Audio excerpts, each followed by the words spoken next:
यरमई हरदी हरदिया दूब पातर है। यरमई हरदी हरदिया दूब पातर है।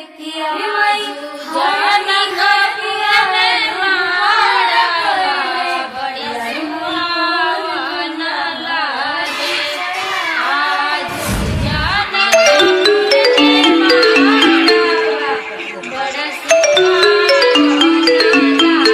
हेलो। हाँ हेलो।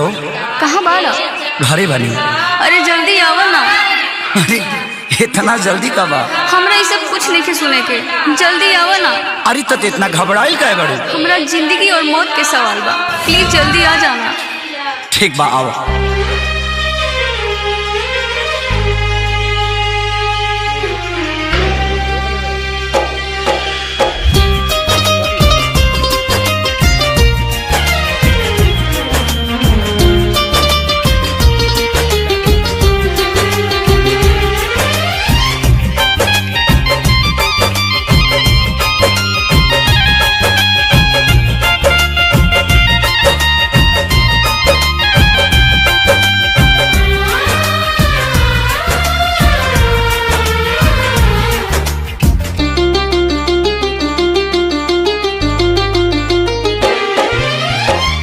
पगली के भइल बाटे पागल के दासा, आज हमरा पता चलल प्रेम के भाषा।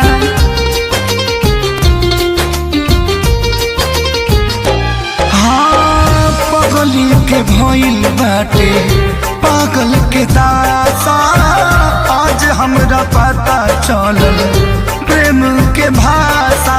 रोते रोते मिले हमसे आयल बड़ी, रोते रोते मिले हमसे आयल बड़ी। हमर जान आज हरदी से लटाइल बड़ी, हमर जान आज हरदी से लटाइल बड़ी।